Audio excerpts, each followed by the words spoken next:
Hello, everyone. This is Francis Martin and Curt for the Natural Law Institute. This is our biweekly Q&A session where you submit your questions online, and we, I guess, I don't think we have to filter them anymore, according to Martin, but we filter them if necessary and add them to the queue. Martin goes through and answers them in advance. I try to do some of them once in a while in advance, but mostly I just add, since Martin's mostly right, I just add depth and color. Please see the comments below for where to enter that. It's just a form on a Google form where you enter your questions. We run quite a bit behind, and we like to run quite a bit behind because we like to have a queue of questions to work from. We get, I don't know, maybe up to 6 questions answered at a time. Yeah, and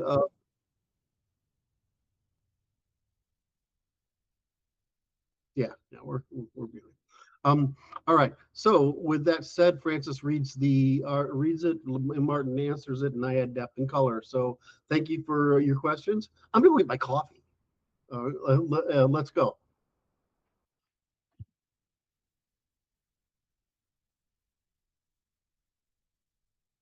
We don't have a united position, as is often the case. My position is where it concerns other life forms. There are reasons to be extremely careful about what we are doing and what the large-scale consequences may be, but it's still at least in the same problem space as any other technology. Editing ourselves, on the other hand, I oppose absolutely.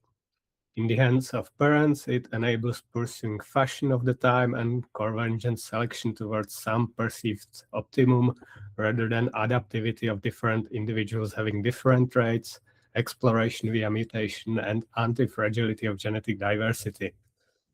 In the hands of central power, it enables turning people into better slaves. And in the long run, it changes the game. The human phenotype was successful in the game of Darwinian evolution. Control over the genome would favor something entirely different, possibly a hive mind that produces phenotypes for specific functions instead of having descendants in the Darwinian sense, much like Zerk in StarCraft. Um, that's pretty good. So as usual, Martin's going to take the uh, the pessimistic view here, and I'm going to take the Anglo market view. Um, there's no way we're going to stop this. There are at least two positive. There are at least two positive trajectories, and at least one negative trajectory. Martin's adding. I already described three negative trajectories. I haven't. Hold on. I meant to what I would say. There are multiple, but there are the same number of negative trajectories if you go with Martin's point of view, which is what, three or four. Which ones did you mention? Is state control, dropping losing the. Well, anyway, write them down so you can come back and reiterate them. Um, I have I have four basic ways of looking at this. I had to think about this for a bit. Um, One is obviously I'm a big fan of genetic pacification, which is hang as many as you can, often early and often. Um, Well, that's uh, fine. That's Darwinian. yes, all right. It's also empirical, right? You're not hypothesizing about anything, and we've done it for centuries, and it works incredibly well. Um, the second is that you can encourage certain forms of selection. In other words, you can try to have um, groups of people understand the consequences of their reproduction. Right? That's not complicated. And you can organize. I said here that you're always encouraging some kind of selection. You just might be doing it unwittingly. Correct. My purpose here is to say encourage it intentionally. Right? In other words, you're taking an action in favor of encouraging the beneficial selection. The third is suppression, which is sterilization, right? I'm in favor of sterilization. It was working fine. Um, we probably the progressives don't seem to remember this, but the purpose of the abortion movement was largely so that they could stop the rate of reproduction of blacks, which has had some effect, but not much. It's had a much greater effect on whites.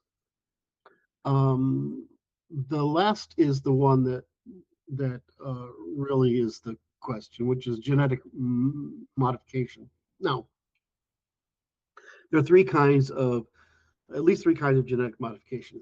One is that we are we know that a certain small number of SNPs, which are the polymorphisms that down in there, single nucleotide polymorphisms, which are basically the bits in the genome. We know that quite a few very serious illnesses or or defects arise from this, right? I would not have a problem with fixing that. Along with it, the principal difference in aging between us is understood and actionable, which is the how fast your telomeres wear away through reproduction, through cellular reproduction, which is what gets us cancers and all this other nonsense. So I don't see why we would take things that are known, that are isolable and known problems that deviate from a norm and restore them to norm. That seems fine to me. I don't see why that would be a problem. I expect that it would be, I would say otherwise, that it would be a negative to not do that. The third is when you have certain improvements that we know how to do, but we're somewhat afraid of. And that is, so we know how to get rid of what builds up in your muscles when you're exercising, lactic acid. We know how to fix that problem. We know how to increase lung capacity so that you're like who's the guy, the 6'4" guy that is Scandinavian that wins all the fucking what's God, my words. No, the ski races where it's overland. It's not downhill. It's cross country. I can't remember what they actually call it, but I mean he's enormous. Well, they couldn't figure out why he was doing it because he's better than Lance Armstrong in O2 conversion, right? So we know how to do that. We know how to give people a bigger hearts.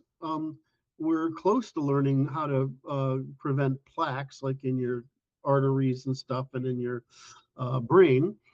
And so I would see any genetic defect, right, which is a variation from the norm, but also any emergent norm that seems to remove a defect we consider normative. In other words, we have a false conception that this issue is normative. There's no harm to increasing your lung capacity, right? There's no increasing your heart capacity. There's no harm in decreasing the buildup of or your ability to transform lactic acid, right? There would be no harm in my case, blood pressure. Your kidneys are fragile if you have high blood pressure, right? So there are a bunch of things which are that in the first place that are subnormative in their performance that we can fix, and there are some things that are normative that are suboptimal that we can fix, right? After that, you get into discretionary stuff, which, right? And then beyond discretionary stuff, you get into the shit that Martin's talking about, which is pure fucking evil, which is generating slaves and, specialized humans for different purposes. My understanding of intelligence is that it's literally more than 1,000 different SMPs affected. And so that doesn't appear, and the reason appears to be that you can sort of produce what we call intelligence by a couple of overlapping because it's fucking complicated. So I'm a little worried about trying to press with that one by other than selection. But I suspect what we will find is that as we continue to gain knowledge, we won't be able to generate more 140s, but we probably can move a standard deviation in the population if we felt that was useful. I'm very suspicious of that stuff.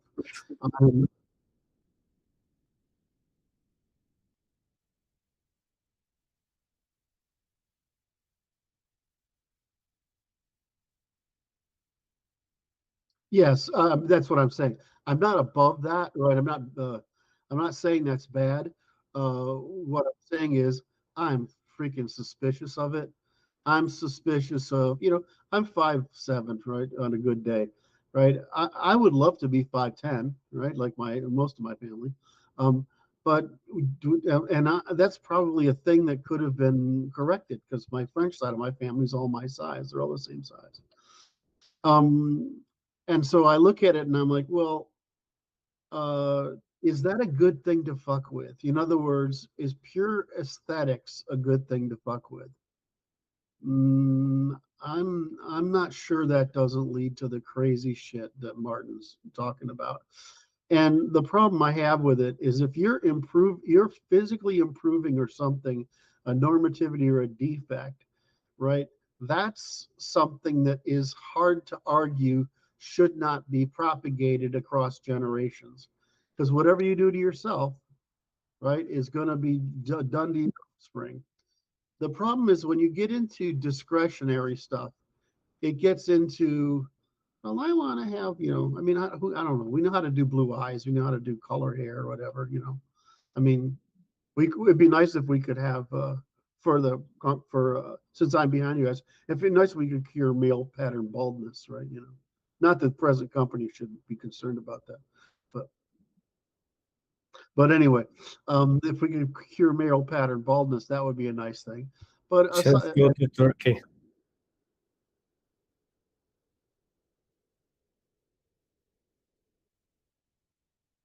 Yes. Yes.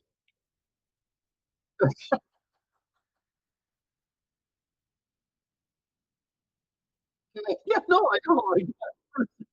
First thing I do get up in the morning is wash my face, brush my hair, and put my beard from doing these things into that, so, so I understand. But the problem becomes that it's not about you, it's that you are transmitting this to another generation, and that you may be transmitting something you don't understand. So what I'm really saying is there's a difference between what we understand and what we don't understand. And I'm not a big fan of screwing with what we don't understand. And that would be how I approach it. But that said, I am absolutely in favor of genetic pacification, of sterilization, and of genetic modification of what we would consider defects, isolable defects. I mean, I think one of the problems people fail to grasp when they're talking about genetics is it's a probabilistic process, not a deterministic one. And so people they're not manufactured as much as grown. And so when you start messing around with thinking that you're dealing with a manufacturing process instead of a probability process, you have no idea what the externalities are. There are only so many channels uh, in the evolutionary stream. If you go through any given protein, which channel does it influence, and how does that play out? Well, that channel may affect things that you directly care about, but it may also affect things you indirectly don't know about, care about, or whatever, and you should because they're negative consequences. Anyway, that's my litany on it. First, I'm pretty skeptical about any adaptation being optimal if it's not already widespread. Probably there are some costs. Is that true, Martin? Isn't neoteny almost? I mean, we can't. Is there any case for humanity where neotenic evolution has not been a greater advantage than disadvantage? Well, clearly it wasn't in Africa. Well, but they couldn't pull it off. No, it's not that it wasn't an advantage. It's that there was no means of isolation and speciation in an environment that forced it to pull it off.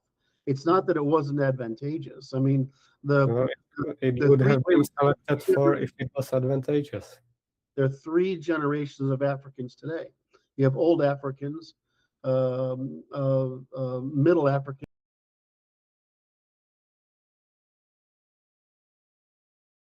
There's a vast difference between those groups. So there is neotenic progression happening there, but it's not the level of neotenic progression that's been happening during the expansion to cover the world. So I want to disagree with you on that. It's not that it hasn't happened there. It's just far harder to happen there.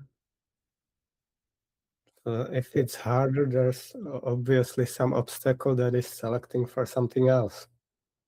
Right. It's because there's in the inability in the African continent to isolate and speciate. In other words, it's a big place. The climate shifts north and south all the time with the various celestial crap we got going on, which causes migration and movement. The territory shit in the north, it's great in the middle and shit in the south. So when this happens, people bump into each other. The other thing is they've never built enough of a society to regulate anything. So civilization to regulate anything. So well, they were just about there, but they got cut off. Anyway, so it's not that neoteny is an advantage because the neotenic evolution did happen in Africa. It's just that the rate and depth of neotenic evolution outside of Africa was much faster and deeper because it was possible for groups to isolate, adapt, and speciate. That's all. Sorry. Second issue, classification of whom. I clearly see that our people are already over-pacified. It's time to reverse it. Yes. And third, I don't think you can let the cat out of Pandora's can of worms and then draw the line. Yes, I understand what you're saying. I do understand. Like I said, it's one of the reasons I like having both of us on here is that I'm going to take the optimistic pitch and you're going to take the pessimistic, and the people learn best by that contrast. They don't learn best by me saying, yes, this is the way we should do it in all cases. And I don't think they learn the best by saying this is the way Martin's saying the way. But between Martin and I, the fucking answer's there somewhere for you, right? We're not saying everybody has to do the same thing. We're saying that you need to adapt. The natural law is what it is, and whether it's the physical laws or the natural laws or the logical laws, which one you go first, whatever one of those laws is there, if you pay a cost of variation from them, yeah, but you also pay a cost of not adapting those laws to your local circumstance. So that's why I like having Martin and I both on here. And during the 90s or early 2000s, Fox had I can't remember who it was. It was a liberal and a conservative. I thought it was Hannity and Combs. Yes, Hannity. Alan Combs. Alan Combs was an honest progressive, an honest liberal. And I think it was Hannity. Hannity was the honest conservative. And you got much more out of that than you get out of when people are just harping on one utopian vision. I like that between Martin and I, you don't get a utopian vision. You get understanding of how the world works and how to apply it to the circumstance you have. Unfortunately, we're all human. And so each of us would like the world to conform to our abilities, right? That's what we would like. The world doesn't. I am trying to prevent a dystopia. Right. I understand that. I absolutely understand. I think the best way to prevent it, that we have the two perspectives, because you've been right. You keep saying, well, Curt, you're an Anglo optimist, right? I mean, it requires all these things for that to happen. I'm like, yeah, but that is the least variation from the optimum. Well, the problem is we don't as an Anglo-American until the post-war era, we didn't have a lot of competition from the kind of pressures that affect the continental states. I mean, you're buried in that stuff on a daily basis. You're completely aware of it. The history's all around you.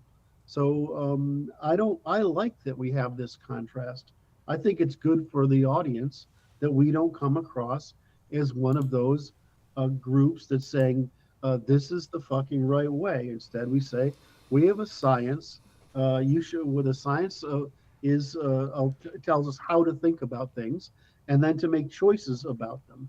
If you are in a position where you are worried because of cultural, genetic, or institutional, or whatever, what do you call it? Dysfunction. You used Dysgenics. the word you just said.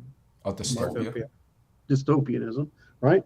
And you're defending against that, and I'm sort of trying to continue the Anglo thing toward utopianism. I like that equilibrium. I think that's what people need to do. Otherwise, what you find, I mean, we find this already. People assume stuff of us that you just answer all the time, Martin. You say, "Well, the Institute doesn't have a position on that. We just look at the problem this way." Well, I mean, that's the right answer. That's what we do. That's what we should do. Unfortunately, what people want is to be told that the world can be made to suit their needs, despite the fact that there's a wide distribution of needs because there's a wide distribution of abilities. And I just think that,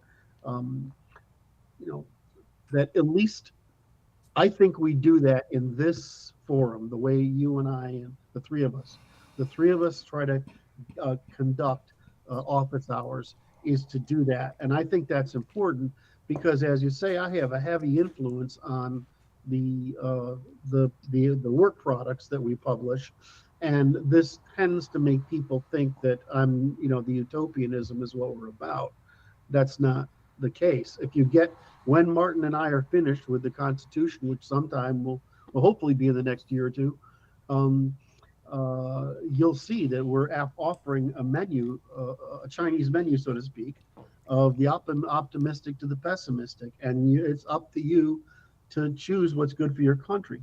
The basic thing we do is we don't want you to fucking lie. We don't want you to lie about the consequences.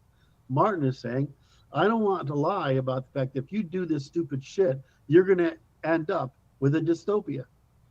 Right. And he's right. Right. And I'm saying, if you want to have more choice and more utopia, you might want to consider these options. The truth is, you have to do both. Saying more choice isn't automatically better. I'm saying it in two ways, Martin. That's a different thing. You're saying if the population has more choice. I'm saying if the polity has more choice. In other words, that's a different direction, a different argument. In other words, I might take the aristocratic position that it gives us more choices, whereas I think you would say, yeah, but giving the people more choices, they choose badly. No, well, I'm not sure thinking. I don't remember what that's from.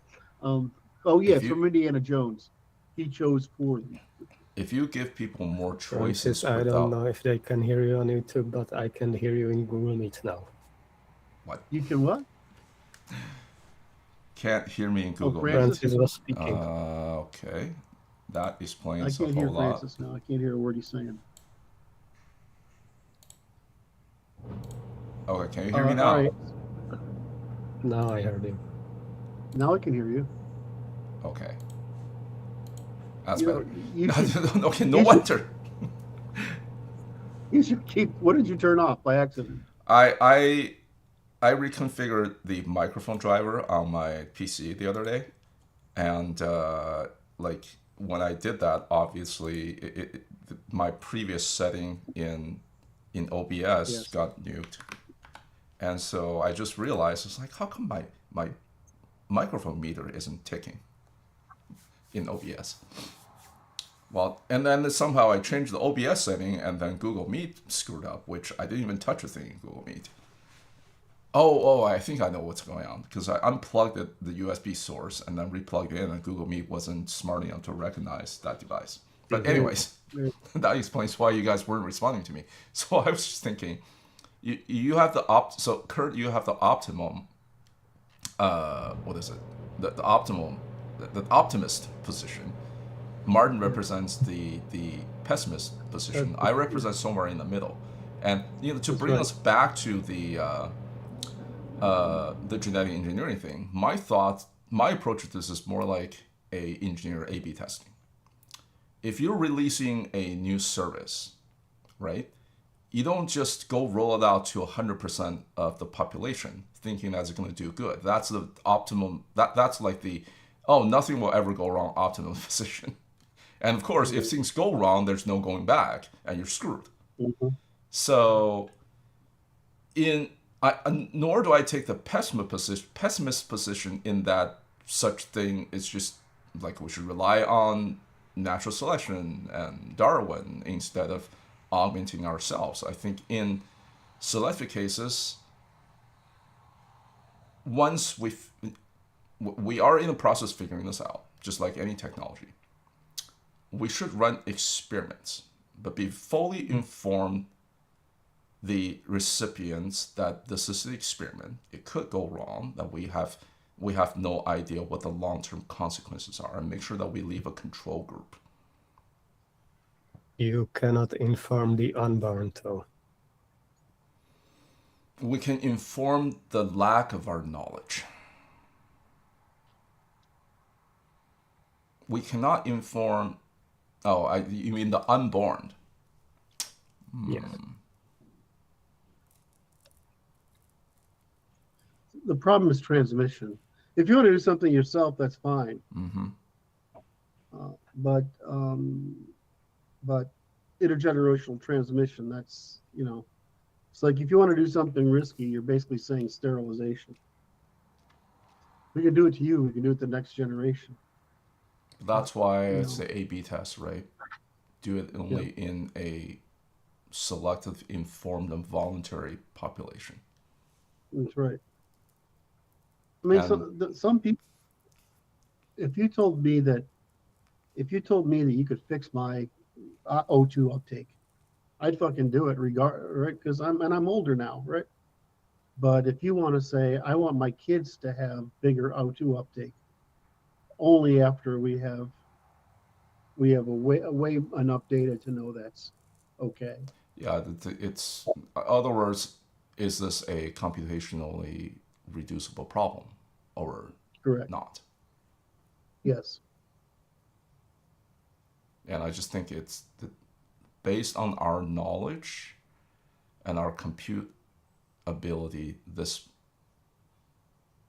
we probably don't know. We probably cannot model the long-term consequences in the genome. That's even more important to have speciation.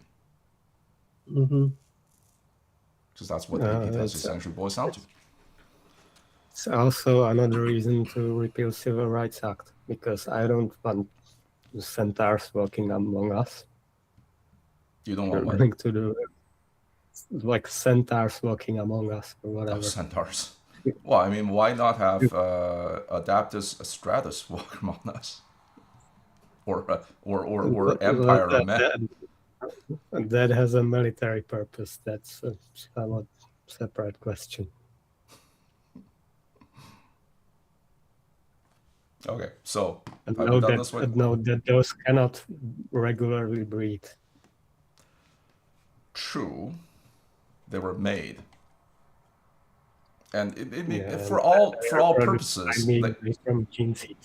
Yeah, but for all purposes, they are the space marines are a different species of humans created to protect humanity. Yes. Yes. All right, shall we move on? We were talking about protecting humanity. That's the issue. I thought you were already perfect, Martin. Okay. Martin's gene seeds should be made into a space marine captain. Or maybe a Primarch. You should become a Primarch. I mean, plenty of them are bald. That doesn't seem to be a problem for them. Love you, man.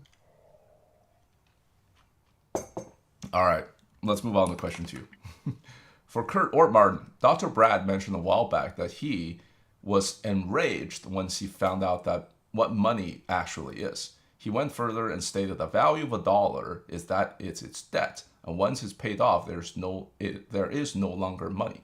Can you or anyone else explain the USD, its true value, and its utility, functions, and how it relates to natural law? How would the NLI reform money if it could?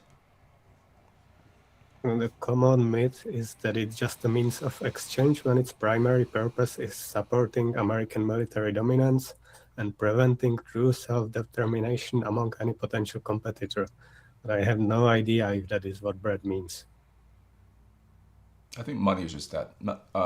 There's a book, I know Curt has a much more elaborate response, but there's a book called Debt, the First 5,000 Years or something. And I agree even with though this. the book is a little too long, in my opinion, because apparently nobody likes to write short books these days, it does have, it did state a central thesis in how money developed as a debt instrument and back in the days to pay debt that otherwise cannot be paid, i.e. blood debt.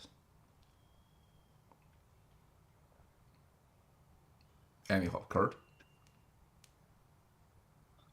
We are on the currency one. Yeah, number 2. Okay, so can you summarize what we've said so far? Because I was trying to finish with something else. Summarize. Well, so Martin's position is that the American dollar is just a means to support American military dominance. And I'm of the... Well, this is a typical conservative approach, which is to take a thing which is multi-causal and attribute 100% of the cause to the one thing. I wouldn't say 100%, but obviously this is key to understand. All right. Let's take the truth of it. The demand for the United States took over the British Empire, and that created demand for the dollar instead of the pound. This demand for the dollar allowed the USA to influence world affairs all over the fucking place. And in particular, it allowed us to inflate, right, to borrow, to inflate the dollar at the world scale instead of just the national scale, right? So in the sense that Martin means it, yes, we use the dollar as a set of shares which are tradable in the world as means of exchange, and we use the proceeds from having sold those dollars as a means of financing the military necessary to meet State Department necessary to maintain that world order. Absolutely, positively, that's absolutely true. And from that, Americans have an extraordinary economic advantage. So Americans have an advantage in that they live on an island. That island is fucking enormous. It has almost enough resources to be fully autarkic. The second thing, it's surrounded by big oceans. It's very fucking hard to get here, right? The third is we invested in naval power now instead of land power. So that means it's more expensive to have an expeditionary military, but it's always making the other guy pay the cost of his capital destruction instead of us. So, all right, in exchange, so we've got an extraordinary advantage there, which is financed somewhat by this monetary advantage, which of course is why especially the Iranians are trying to conquer the Middle East so they can create an oil bourse. In other words, make it an oil-based currency so that they can bring those advantages to the Islamic expansionists. Then we have the attempt by the Chinese to replace the dollar, and to do it for exactly the same reasons. And for the Russians, they are trying to undermine Europe and the dollar for reasons it is really hard to understand, other than that the elites are predatory on the people and the territory and wish to defend that. If there's more to it than that, I don't understand. Well, Russian governments, who mostly aren't Russians, want to be integrated with the West. That's right. Which is what I want. They want to get at least somewhat favorable conditions, which West is refusing to give them. Which is our fault. Yes, I agree. All right, so here's so I wanted to defend Martin's point of view first. The second is I want to actually I want to describe the system and what it's about. So fiat currency, right, which is stuff we issue, is not as like, but it is a share of stock in the polity and the economy. Right? So the difference is that when you buy a stock, you generally have to go to a stock exchange to exchange it. The truth is, though, that once you have a share of stock in the American economy, you can exchange that anywhere it's wanted, and it's wanted. It's wanted everywhere in the United States, but it's also wanted almost universally because of its purchasing power, right? So it's not the arm understanding what their money is, right? Our currency is that it's a fiduciary instrument. In other words, a money instrument, a money substitute, right? Because what is money? Money has to be something that is intrinsically tradable on its own, that has some exterior purpose. This is a money substitute. Now,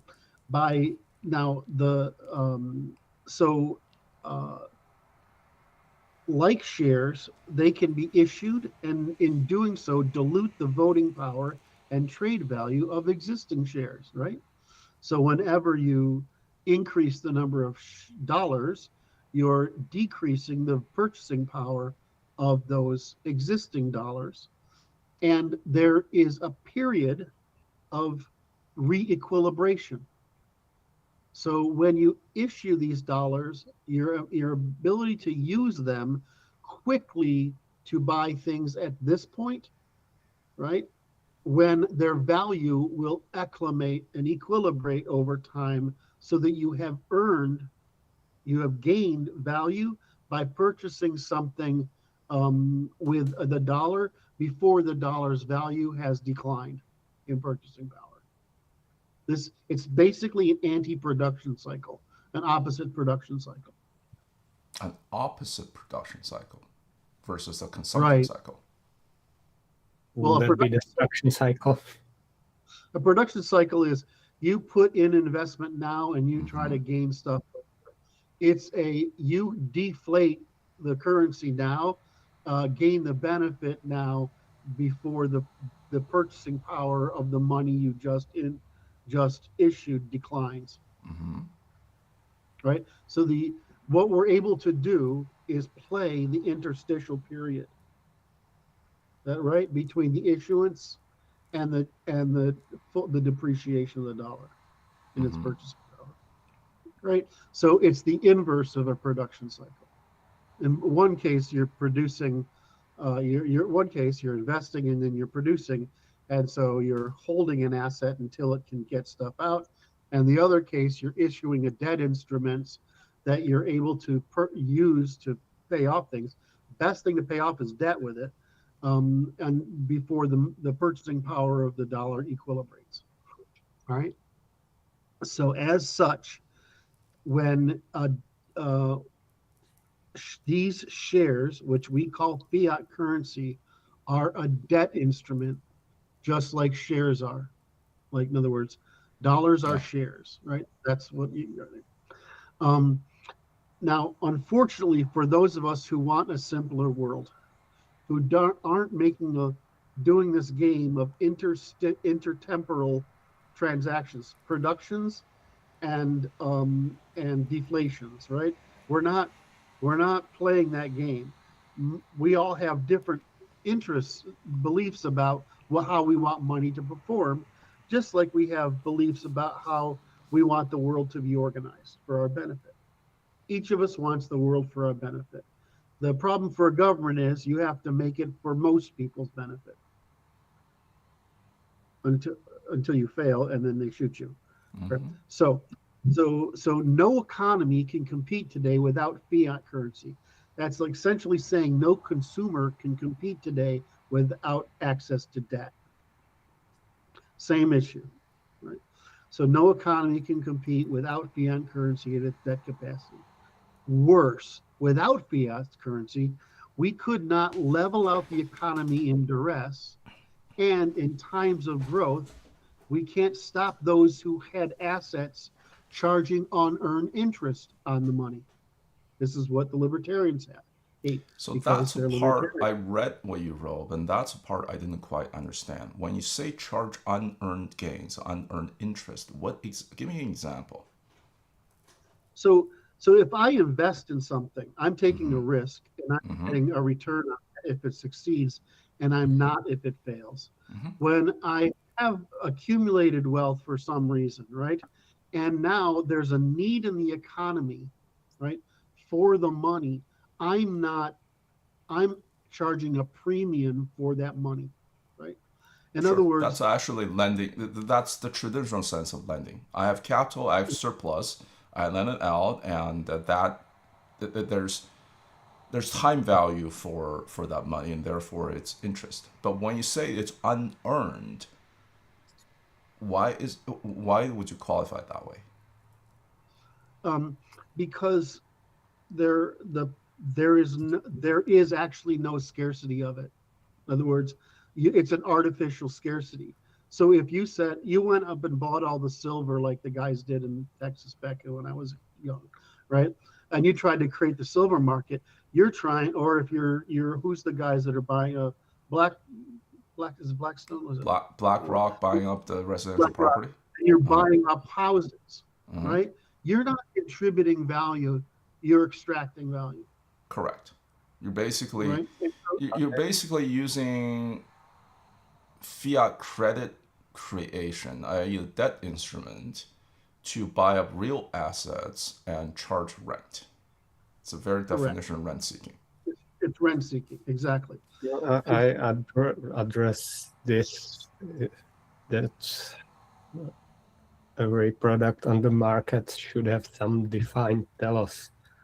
And if you're using it for something else, then you should be penalized. Those houses are an example. Houses aren't for profiting from. Houses are for living in. Brilliant. Okay, so that's actually what people object to. It's the same thing as there's a hurricane and I'm going to charge you $100 a board instead of $250, right? So people object to unearned gains, right? That's what they object to, and they consider that immoral, and they consider it retaliatory. They're not wrong, right? The difference is I'm really going to notice the plywood is sold out, right? And on one end, I'm really going to notice, but if I lend credit to another person so he can buy a boat, that is not a problem of the commons. If I am charging a premium on a thing that is turning into a rent, then it is irreciprocal. Right? I think there's a subtle difference there. Using the charging $100 per piece of plywood. Let's say the regular prices is, I don't know, like $40 per piece of plywood, right? $100 below then, yeah. If it's going to be $40, make it $200. Yeah. Okay, something like that. So let's say they 5x the price in an emergency. Is there a difference between the store only has 100 sheets, only stock 100 sheets of these plywood, and in the event of a hurricane, it got bought out very quickly, and because the market is an auctioning mechanism.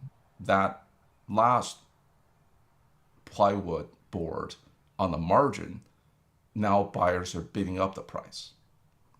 Versus I'm price gouging, and I know a hurricane's coming, and so I up the price to $100, to $200, even though I still have, 100 such boards in stock. I think there's a difference there because the former is actually just the market mechanism. Yeah, but it's not a market mechanism. It's an interpersonal mechanism. That's the problem. If it was a market mechanism, I'd have alternatives. There's no alternative, so there's no market mechanism. What you're just saying is that something is scarce, and under pressure of harm, you're charging people a premium. When that's not the agreement we get into when we make a polity. When we make a polity, we get into something of reciprocity, not a thing of exploitation. And people consider that exploitation, and they're right. So if it's a market mechanism, I would have the ability to find alternatives, but it's not a market if there's no alternatives. So this is how people actually behave. What you're doing is you're saying, oh, so the rich guy gets it and I don't. That's what you're saying. We're not on equal footing anymore as consumers under the market process. We're actually you're telling me that because I'm poorer than him, I have to have my home damaged, right? When the other way around is, if you're rich enough to pay that, get a truck to drive from 3 states over to bring more pallets here. So, all right. So these are. I realize that we live in the market so much that we don't disambiguate whether we're acting on a matter of exchange or acting on a matter of the commons. And the minute you're acting on a matter of the commons, it's not a pure matter of exchange anymore, right? It's a matter of do no harm, right? That's what you're really talking about. The matter of exchange is both do good, but when you're in the matters of the commons, it's do no harm, and exploitation is harm. It's not about the argument about what that's what people do, and they are correct in their intuition when it happens. What's the early example of it? The early example of it is in most early societies, when a market first develops, if all 3 of us come to market with, I don't know, turnips or tomatoes or something, right?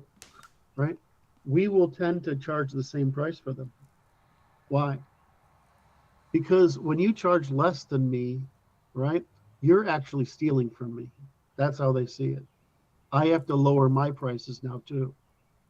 And Martin then will have to lower his prices. So people don't do that. They find whatever price is that's stable between them, and that's what they do. You'll discount the lower quality stuff, but you're not going to lower prices to take customers away from somebody else. That's when you're getting into a market condition, right? Not historically there were. It's a difference between exchange, trade, and markets, right? Markets are anonymous and indirect. Trade is between suppliers and producers and suppliers, and an exchange is between people. Okay, go ahead, Martin. I'm sorry. Historically, there were even laws against opening the same trade, the same distance, or in the same town. Yes. It's actually just preservation of the peace. I mean, really, that's what it is. Yeah, that's what I'm often pointing out as unacknowledged cost of a free market. Right, but that's the difference between exchange, trade, and market. When you have a market, it means there's other options. right? When you don't have other options, it's either trade, which is, between groups, or it's exchange, which is between individuals and a group. So And a in supplier. in the example of, let's say that both you and I are leather shoemakers, right? Yep. If I'm the only game in town, then everybody has to come to me, and I can charge whatever price I want. Yep. If there are laws that prevents you from opening up a shop in the same town, then the law essentially grants me a monopoly. When there were those laws, there were also laws setting up prices. You couldn't just charge whatever you want. The reason was labor arbitrage, right? That's the same thing as we have in international markets today. We produce coopers, right? Barrel makers. Barrels are important, right? They're like fucking pottery in the ancient world, right? So barrels are important for storing and shipping fucking everything, right? Mm-hmm. So if we got a bunch of coopers or a bunch of barrel makers, right, in our town, and they are part of our town, part of our economy. If I allow barrels to be sold from a town that is more desperate and cheaper labor into mine, I'm actually hurting the coopers, right? But I'm also hurting the commons in which the coopers participate. So the point I want to stick to is there's a difference between exchange, trade, and market. This is one of those fucking games libertarians play, right, of conflating things that allows them to get away with the bullshit that they get away with. They're always trying to escape costs of commons, when it is the commons that makes the market, the trade, and the exchange reciprocally possible. That's what it is. So the libertarianism is just middle-class Marxism. I don't want to pay the costs of producing the commons, right? It's just middle-class Marxism. I want to be able to maximally extract. Now, for example, the argument I had with the guy, Walter in particular, is over fraud. Unless you're guaranteed in libertarian circles, your fraud is legitimate as long as it's voluntary. There's clearly right? Something wrong with that. That's well, I mean, yeah, but they don't say it that way. Mm-hmm. They say, "Did I?" Right. That's why I have. And Martin and I go back and forth on how to phrase this. Fully informed, right? And so I remember him arguing how blackmail is beneficial. Sorry? I remember him arguing in that debate. I think you can just you can let them like walk themselves into the trap. Well, I mean, they fall into it every time, right? So but the problem is that's why we used to say this. I don't know, back in the 90s, I think it was like, why are there no advanced books on libertarianism? There aren't any. There's a lot of introductions to libertarianism, but there are no advanced books on libertarianism. You know why? Because they cannot even make it internally consistent. Yeah. Yes. So that's why I say in Hayekian terms, I'm a libertarian, which is a classical liberal. But in Rothbardian terms, I am not, because I just view it as a scam. I'm Martin is, Jesus, Martin. He's like, Martin shows every up time Martin rips him a new one. He shows up in a libertarian concept. He's dressed in the black robe with a skull face and a scythe, and death has come to me. Well, my starting position is that there's nothing inherently good about liberty. Yeah, I don't know what.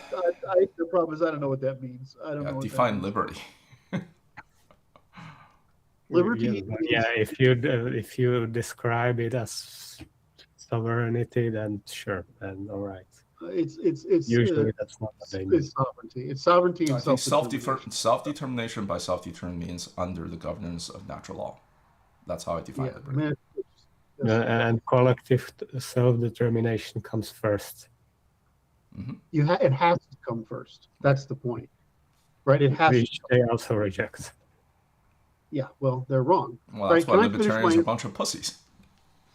Because if you dig enough, none of them are willing to fight for their property. Like they expect somebody else to fight for it. It's very attractive to young males who are not yet, who are of ambition, but have not displayed any success at dominance. And they do not understand why the established males put the laws in place in the first place.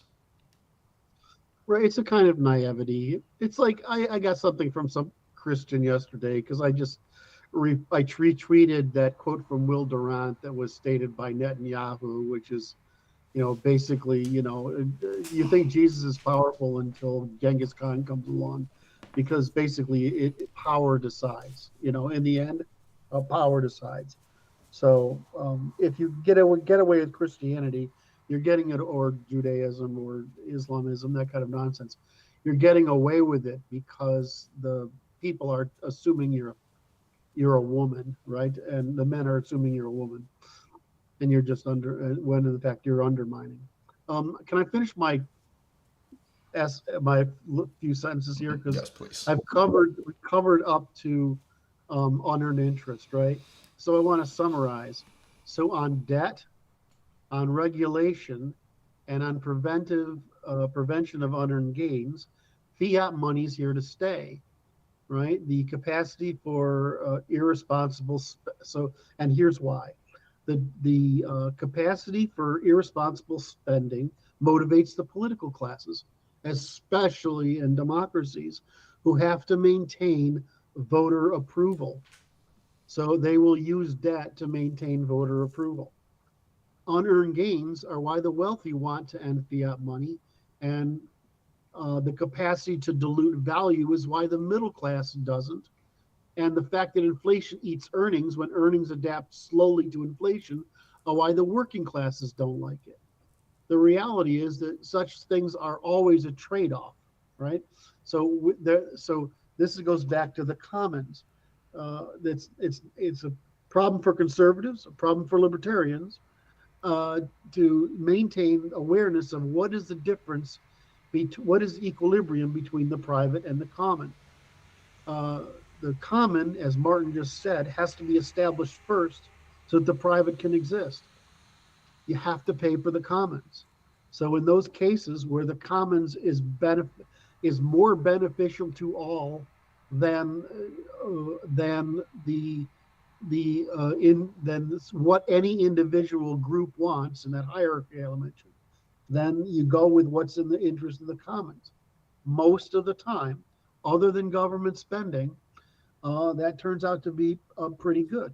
But we have to restrain all of those classes. We have to restrain the political classes from debt.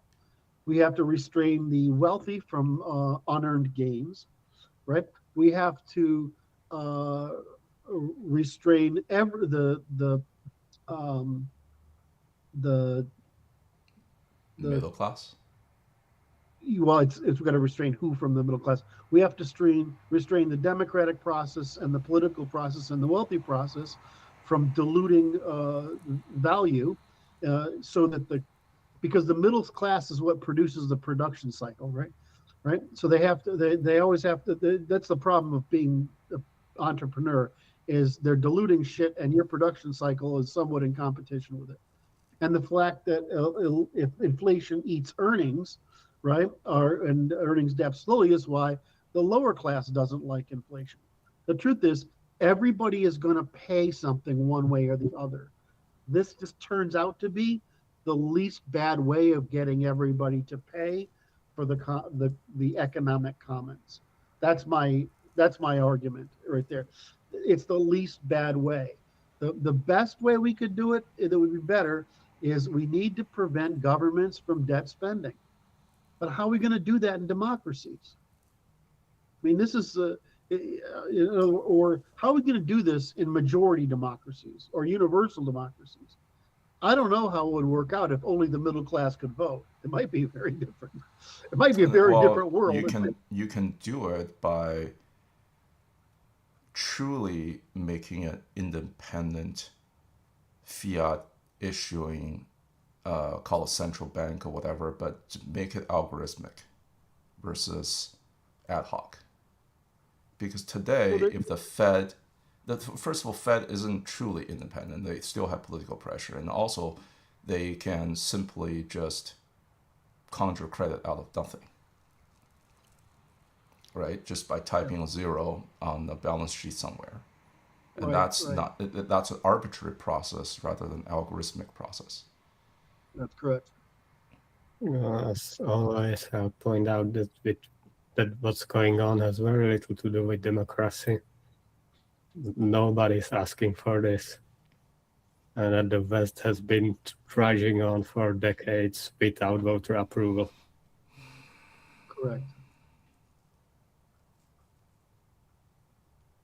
All right. We killed that one? I think so. Yeah. Next. Question 3 from Mikhail. Inuits from Greenland who are highly adapted to cold and genetically somewhat related to East Asians perform quite not as great as one might expect in Danish society. This is despite huge investment from Danes introducing them to modern society. The data is hidden because they're often counted as ethnic Danes. However, they have extreme amounts of suicide, high substance abuse, overrepresented on welfare and homelessness, and they look neotenic and are around 94 to 98 average IQ. What do you think is going on? Can I say something here? I think what's going on is their environment. So they call the East Asians the Sino-Tibetan, what is it, phenotype, right? Yeah. But if you go to Tibet today and look at the actual Tibetans, their average IQ is something like one standard deviation lower than the Han Chinese. If you've ever been to that environment, you understand why. Because the amount of oxygen in the atmospheres where they live is so poor. You know, I have trouble running like 10 steps when you're up in that plateau. Mm-hmm. And I suspect the Inuits in Greenland are shaped by their environment in a similar way. Extreme cold, what's the elevation? Well, I guess altitude-wise for Greenland, it's not that bad. But dietary restraints, right? A very singular kind of diet over generations that could do a number on your IQ, despite the neoteny that they started with. Mm-hmm. Mm-hmm. This has been pointed out as a flaw in cold winter's theory of intelligence. It's that constant cold doesn't reward planning in a way season winter does. My answer is an evolutionary mismatch between environments adapted to by ancestors and modern civilization. Every population is experiencing it on some level, but those that didn't get there to civilization themselves and instead had it imposed on them from the outside are hit the hardest. So I like this question. It's interesting because it lets me explain something that's not intuitive. Our emphasis IQ in the West started out as a military problem, right? We need to know how dumb these guys are, because if they're going to have explosives in hand, we can't have people who are too dumb, and we certainly can't have people who are too dumb to follow orders, because they get themselves and other people killed. So the origin of IQ testing is that. However, it spread into the eugenics movement, right? Which was one of was a class-based model, right? They're trying to get rid of criminals. They're trying to get rid of the lower classes who are whatever, unproductive. But it was also a racial issue because blacks are so much farther below whites that it became a vehicle for explaining why these things weren't working. So we put a lot of emphasis on IQ for those reasons. When it came to the progressive movement of the 60s and women's liberation, it became a matter of talking about the differences between men and women. And then once that happened, it became a matter of how do we moderate these differences and change IQ tests so they don't show as severe a difference. Right? And this is because there's a big difference in how men and women process information. So, I mean, we usually think it is empathic and verbal versus systemic and spatiotemporal. We usually reduce it to that, and that's actually true.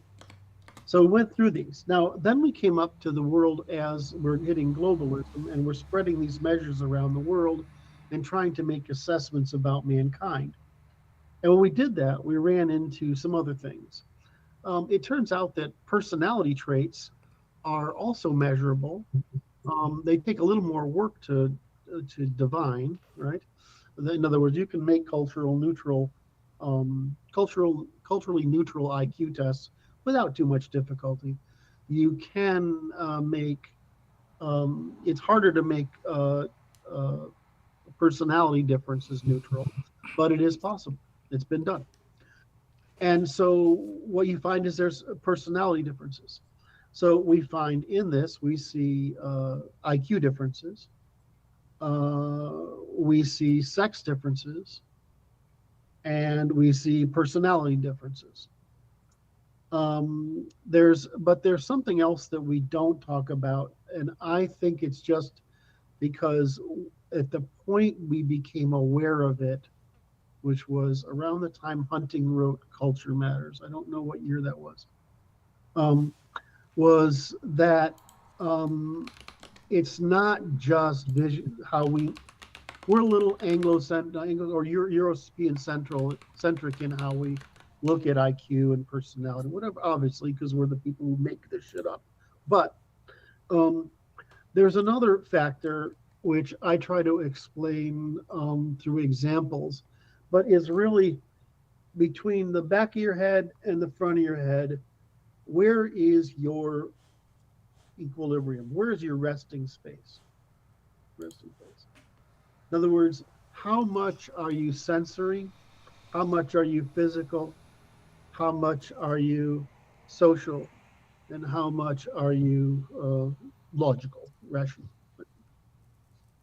And how much are, like for nerds, how much are we computational? So that's a sort of, and I do that arc for a purpose. It's like anything you generalize about the brain.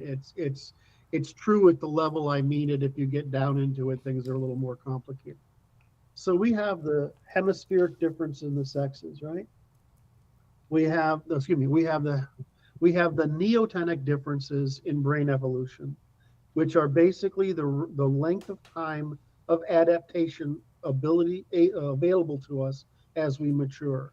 In other words, it's neotenic evolution gives us more plastic brains for longer, right? And so we have neotenic evolution. That tends to be, that and brain size tend to, the size of your head. I have a very fat head. Those things tend to determine your IQ. That's where your IQ is. The hemispheric difference is slightly attributable to sexes. In the female sex, they're highly integrated in time, and in the and they are biased in the prey dimension because they're weaker. The males are biased in the left side, which is lean, mean, problem-solving machines, and biased in the predator side, right? But also, right? So that great. Then there is so it's IQ, that's sexes, and then you have where do you sit normatively? And when you think about your internal mind or your internal voice, where is your mind? And the example I try to use is Keanu Reeves. If you listen to him talk, it's actually freaking hard. He can only get 1 to 3 words out. The joke is he can't act. Right. He can physically act like almost no one, right? I mean, as a physical actor, he is unbelievable. As a spoken actor, Neo was a really good role for him because it's about as many words as he can put out at once, right? Yes, no, maybe, So he's a great example of what we think of as the sport or athlete mind, right? Um, then there are, so that's the physical. I've seen people, and they're usually dimmer, who are very concerned with like their lips and how things feel and how they touch things. That's a very immature kind of mind. But there are those people who are very sensory driven. They live in their senses. There are people who live in the self. In other words, and I see a lot of women are like this. They call I'm sitting in my feelings, right? Right. There's another. The next level is there's people who live in a social world, right? And then there are people who live in uh, the analytic or action oriented world, the world of the kind of nerdy shit we do, right? That's just a there's no clean compartmentalization. It's just a spectrum of evolution, right? All right. And then there's how much internally focused are you and externally focused. So the reason, and I learned a lot about this because when I was dating Amanda, which I love dearly, she was doing very well, by the way, as an artist. Um, very proud of her. Is she's half Cree, right? She's Cree Amerindian, and I met some of her people. And what's fascinating is they're aware of it, that they think differently.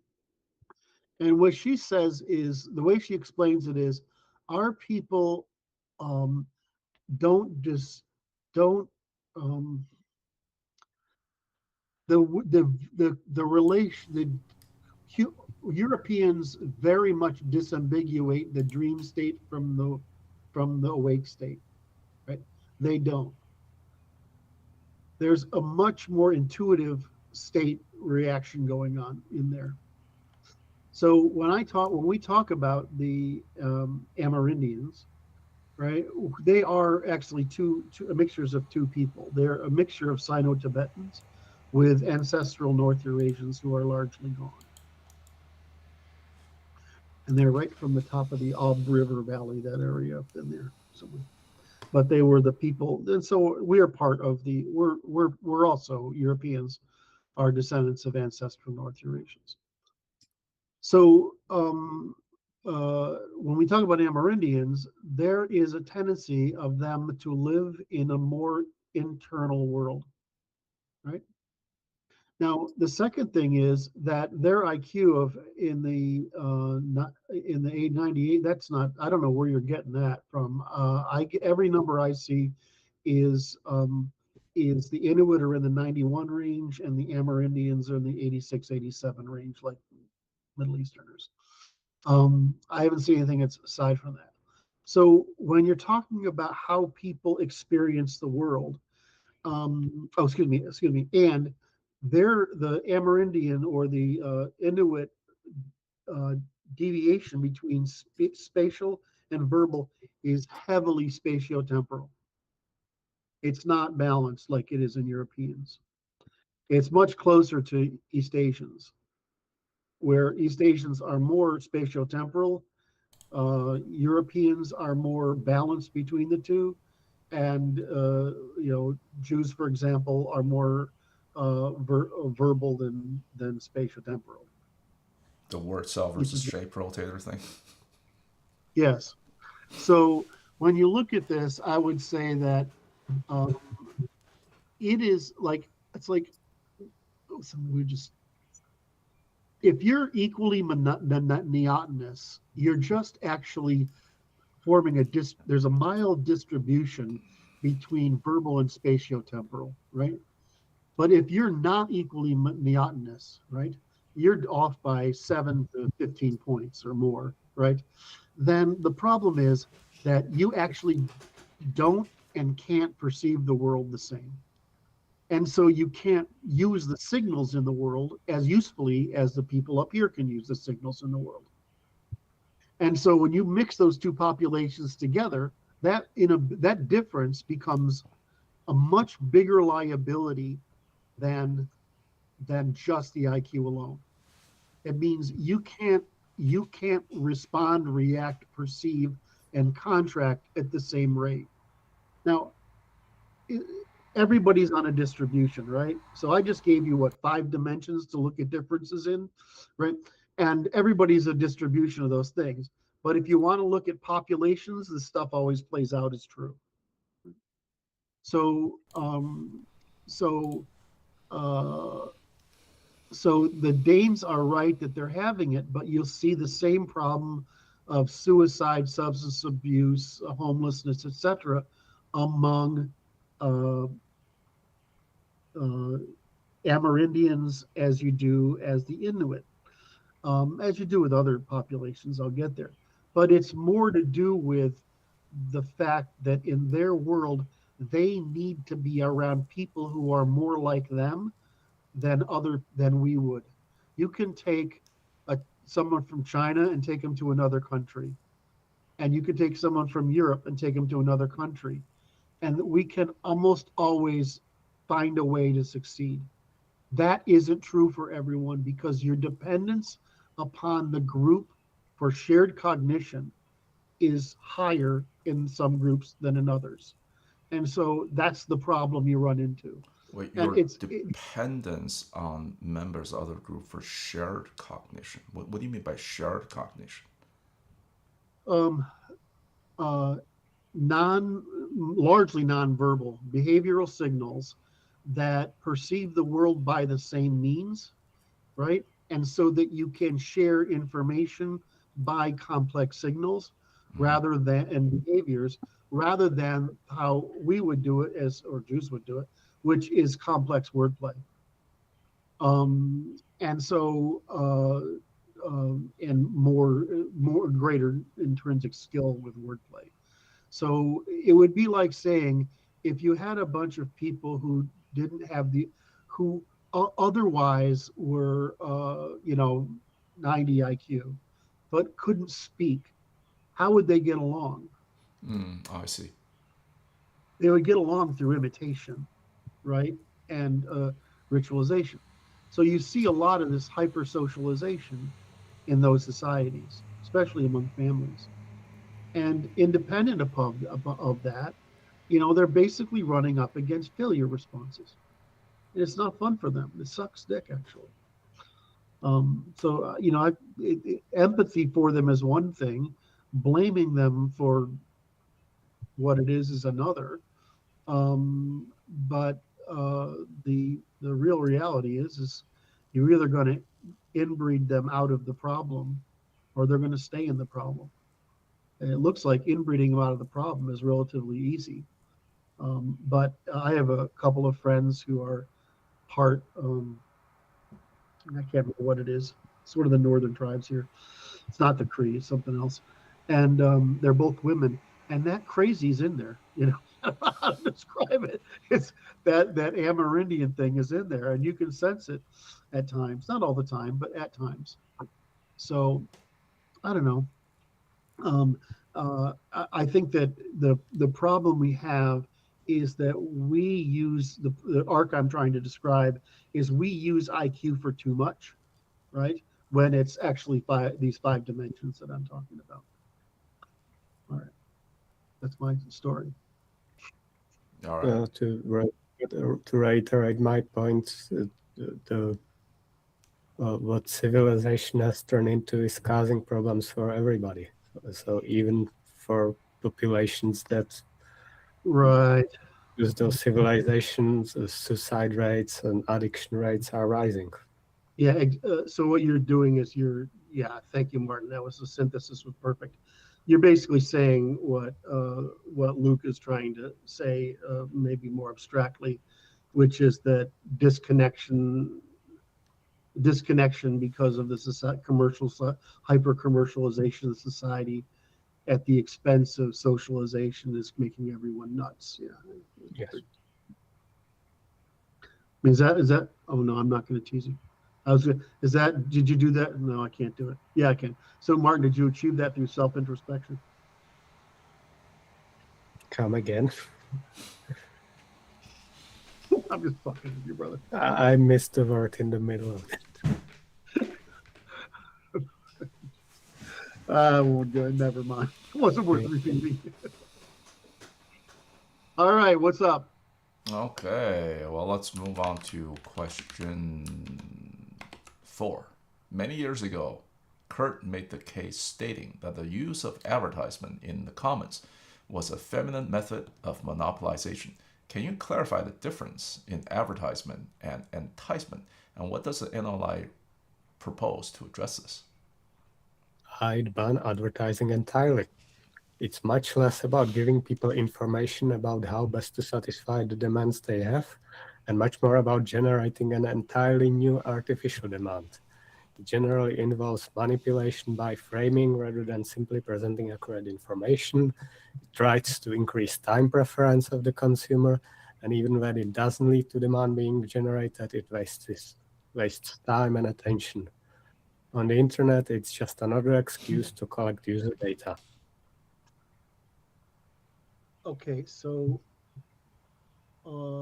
I can't believe I've caught there with you, Martin, but I have.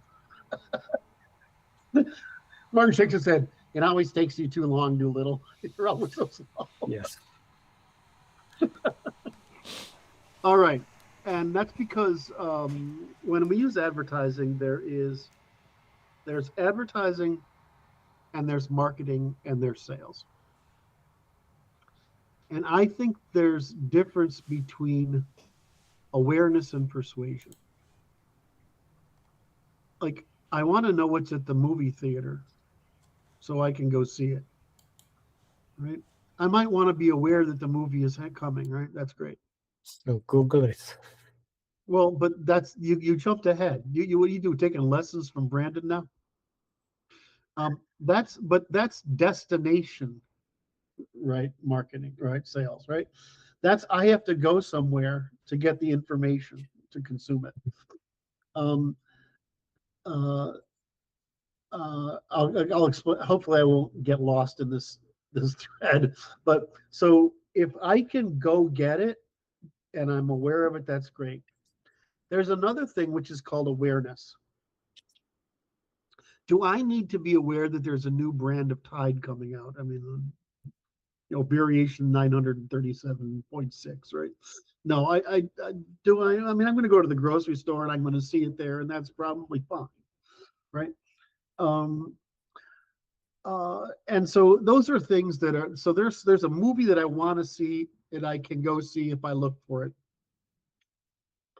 I think the example I like best is Lawyers. I'm really against medical and legal advertising because there's nothing good that has come from it. You could hang out. That was prohibited until in my lifetime. It was allowed, but it used to be prohibited. That hasn't turned out to be good. So if you go from okay, so I need to be aware of something, to I need to be persuaded just to buy something, to I need to be baited into the hazard of buying something. And so there's a factual component. The second thing is, am I being the second thing is the thing that I think we object to, which is the advent of post-war mass consumerism, where you can be happy through consumption. And when I listen to Martin, that's most of what I sense. Not most. That's a good portion of what I sense when he's objecting. Is because we sell things to people that are false promises. Isn't for most people a college education, for most women, a college education a false promise? Isn't democracy a false promise? Well, those are big things. But what about smaller things? Do you really need a car that's a status symbol, or do you need a car that's just transportation issue? In other words, how much of what are we doing today is selling status consumption by the fear of being left behind? That's a separate issue that needs to be addressed separately. It's not just advertising. Right. That's what I'm actually trying to issue, is there is a difference between awareness generation and coercion, right? And too much, and the way I think of it is, marketing is uh, marketing knows who's there and how to reach them, and advertising is how to generate general awareness of that who doesn't know them, doesn't know of it. But the problem isn't that sequence of advertising, marketing, sales, right, and retention. That's not a problem. The problem is, what are we fucking selling? And from my standpoint, we're selling things that are creating um, the problem of that Martin's re, uh, reflecting, which is we're selling gratuity at the expense of alienation, and it's alienation that is causing the problem of uh, in the society. And that's because people are increasingly living in a fantasy of constructive narrative rather than in their actual lives. And so that's how I look at the problem. I'm not sure. So I would break it down into those two categories. One is informational awareness, and the second is baiting into hazard. And so I view advertising as whether they're being baited into hazard, right? And the British were very good at this originally, and they just blew it up for the same reasons we did, because certain peoples who came to the United States post-war were very good at baiting into hazard and constructing narratives in it. And so you started to see it in the 50s, but you saw a great deal of it in the 60s, 70s, and onward. And today we are saturated by baitings into hazard, where we could realistically re-regulate, roll back these regulations so that baiting into hazard wasn't there. So that's my take on it, is that feminine um, the feminine expenditure of the majority of household income on signaling has been extremely detrimental to the social fabric, even so much that it today be the young women are doing nothing but signaling. They're earning money and increasing debt in order to signal consumption because it gives them the attention feedback, whereas instead of investing like men does in capital production in their viability. So that's how I would frame the issue. I need Martin to sort of comment on that so we can equilibrate the two, or Francis, if you have anything to say. I just think it's a freaking disaster. And I almost want to say I don't understand this need to status signal, but rewind the clock, 12, 15 years, I was also caught in that game. Mm-hmm. In hindsight, I just thought that it was so childish. I detected that it's a prisoner's dilemma. Yes. That's when you purchase a status signal, you're basically defecting because you're forcing others to purchase it to compete for something equivalent. And over time, it gets worse for everybody.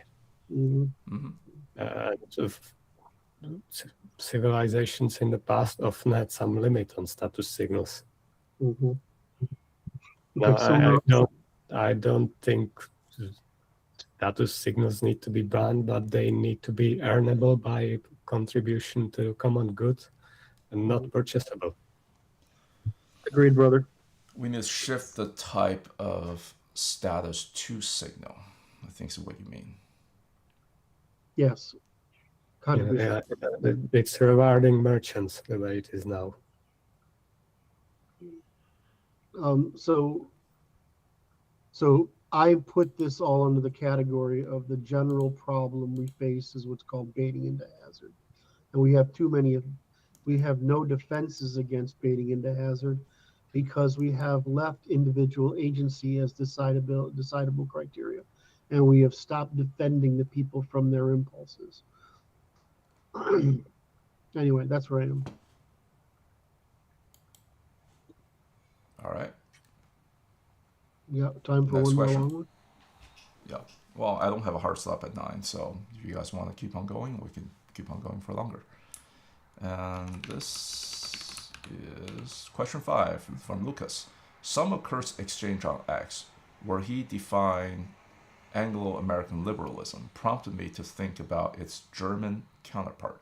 My question, the way you define Anglo-American liberalism as a specific institutional system grounded in natural law, rule of law, divided powers, individual responsibility, and reciprocal sovereignty. How do you contrast with circa 19th century German political thought? We could mention Humboldt, Fichte, I don't know how to pronounce that, Fichte, List, and later developments. Was that German tradition merely flawed and destined to fail, or was it historically terminated by war and stemming liberal replacement? And if it had continued, where might it have been superior to liberalism and contemporarily, and complementary or incompatible with natural law and the framework advanced by the Natural Law Institute? Upon rereading the question, I now see that the line of reasoning could easily lead toward the subject of National Socialism, potentially as a partial historical descendant of the theories, especially given the broader context and incentives of the time. That said, I would prefer this topic not to overshadow the original purpose of my question. I believe there is far more that remains valuable and underexplored in their line of thought. Ideas that were brought to an abrupt and rather unfruitful end. At the same time, both for the sakes of intellectual self-clarity and because movements resemble National Socialism or related ideologies can re-emerge in new forms, it seems worthwhile to illuminate that subject as well. If you like, gentlemen, I would be grateful if you could elaborate on both of these subjects in whatever breadth and depth you find appropriate. What an awesome question. Well, I see what America has turned into a practically inevitable result of its founding premises, but I will note that those weren't anywhere as insanely liberal or libertarian as claimed today, and such terms were never used by the founders. The only liberty sought was collective, which is to say, to self-govern. In terms of economics, there's a reason List is considered as an example of the American School of Economics. He was describing what America was doing from the beginning, and the economic system could just as well be called Hamiltonian. As far as I know, no other economist has been as historically vindicated as List. With political theorists, I don't have enough familiarity with the ones you name, but I'd point to von Haller, who debunked all the social contract nonsense today's liberalism is premised on. The outcomes of wars in Europe, as much as we may like it to have something to do with correct ideology, were largely a result of who could mobilize more people and natural resources, and tell us little about what works and what doesn't when all else is equal. Yeah.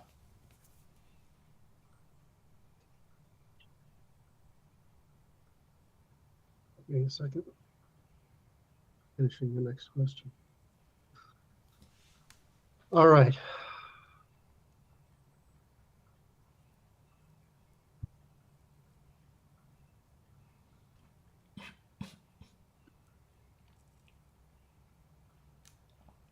Martin, how do you bait people from Europe to come conquer a continent?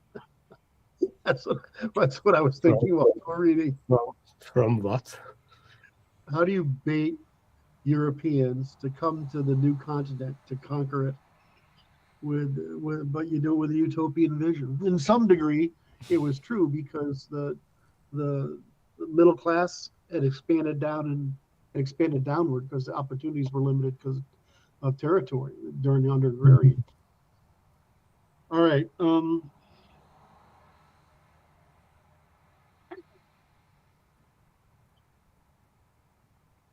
How do I answer this without giving you a long? Is that I It's like I view the Anglo-German Japanese as being right in slightly different ways. What about Slavs?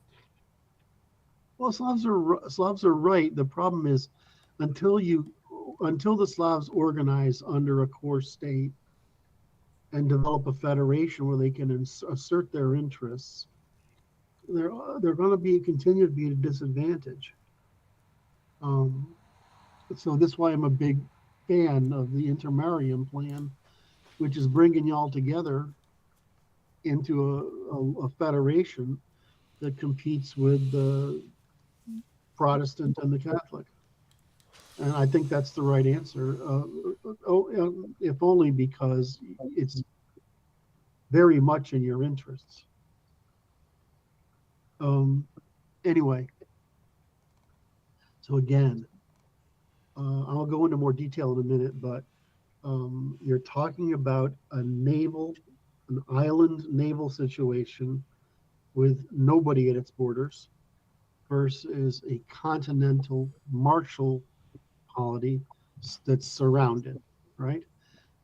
Moreover, the Anglos were able to somewhat centralize power in essentially a corporation. In other words, the nobles still had power in a way that the Germans could not earlier. So Germany is only able to do that after unification, and unification in response to Napoleon. At which point Germany had, in my view, become the center of Western civilization in the modern world as it had in the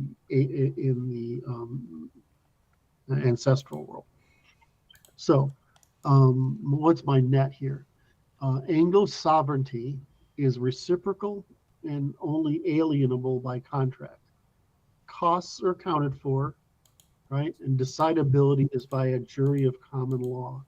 It's a market, right? It's a market because it's already bounded, right? Right? You're bounded by the seas, you're bounded by the island, you're bounded by relative homogeneity, you're bounded by language, and you really have to be expeditionary to get in trouble. The German sovereignty is national and organic. Individual interests are subordinate to the higher unity, which is what Martin's always saying. This creates discretion. In other words, who defines the Volk's interest? Irreciprocity, protection, or conscription without full consent, and undecidability, idealism can't be falsified by costs. So Anglo institutions scale via markets and commons. Germans centralize and raise transaction costs, right? These are both appropriate strategies for their polities.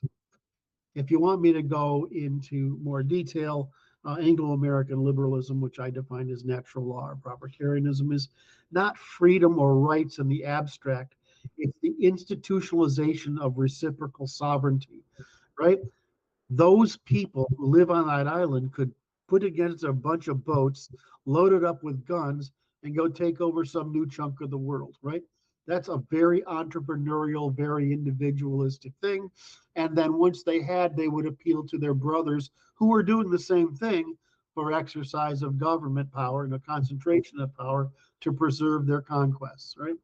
It's a very, very offensive rather than defensive position. Germans were defensive. Martin uses the Czech Slavic view, being defensive as well for absolutely rational, logical, historical, and current reasons. So where am I? Reciprocal sovereignty. Individuals and groups remain demonstrated interests, property and body, time, effort, offspring, reputation, and commons, only insofar as they impose no involuntary costs on others without restitution. They are ensuring each other's individual ability to act at maximum discretion as long as there is no cost to the self, right? That's because of natural borders, language and culture, island waterways, right? Right. Now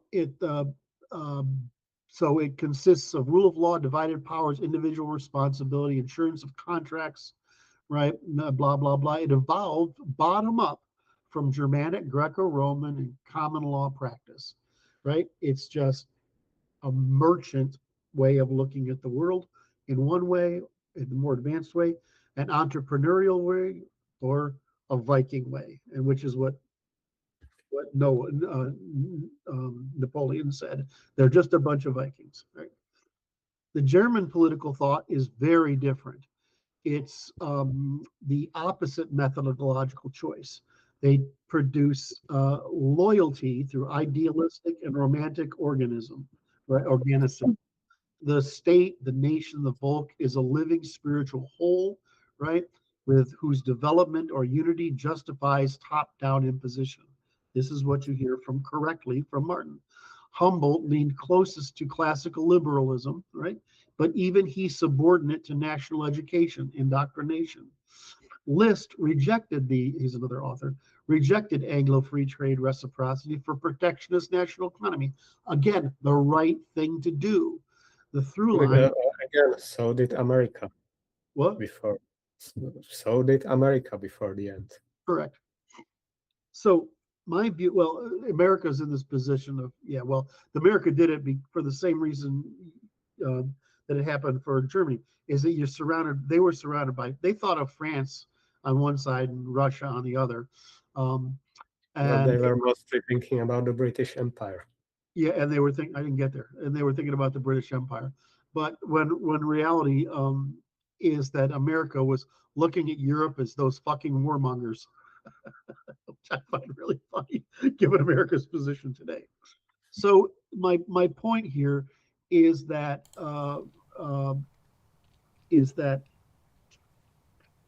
we've just shown the difference between Anglo and Germanic, Anglo naval and Germanic, and how you create different means of creating loyalty and adherence and groupishness and a nation within a population, given the circumstances that face that population.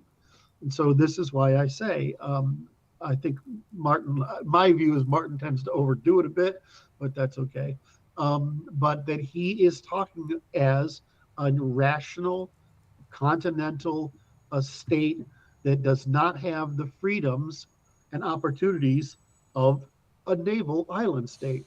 And that's why you don't say everything should be this way. You say humans face a series of problems in organizing a polity for the maximum benefit of themselves, both temporally and intertemporally.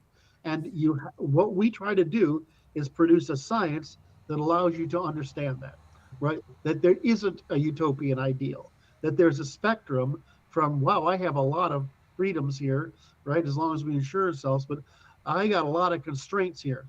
So it's, again, we talk about the unconstrained vision of the Anglos and the constrained vision of the Continentals. Unfortunately, the French are wrong about everything, and they seem to think that they should have the unconstrained opportunity to dominate the continent.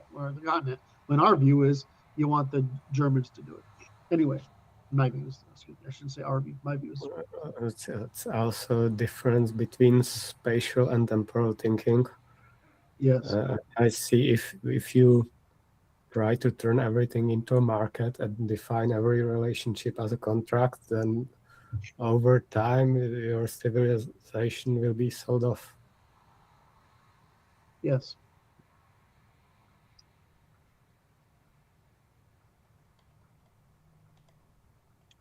We're ready to do the next one or not? Yeah, I would like to get to the next one. But did we do this one justice? I thought we killed it, but Okay. You just posted a X link in there. Is that a? Let me see what it is. That's for me to reference when we get. Oh, that's wrong one. It's the next one. Okay. All right. Let's see. Question 6 from Chris. If our voting system were to be overhauled, rather than stripping the right to vote from all women. How might we filter out the 80% of women with female cognition while somehow keeping the 20% of women who have male cognition so as to not be sexist? We can filter out low intelligence with IQ tests, filtering out repeat offenders, criminals, and filter out those on welfare, etc. But the main problem seems to be that the pathos over logos feminine cognition voting, and it's hard to imagine America tolerating a ban on all women. This harkens back to a conversation we just had at staff meeting yesterday. That's still rather low resolution in selecting for masculine cognition. Instead, skin in the game is what we ought to be looking for. More importantly, if we insist on having voting at all, I'd ask you what kind of enforcement is there that actually compels the government to do what was voted for. Right now, it's just a vague promise with no negative consequences for serving oligarchs instead. Dictatorships have a better track record of doing what people need and want.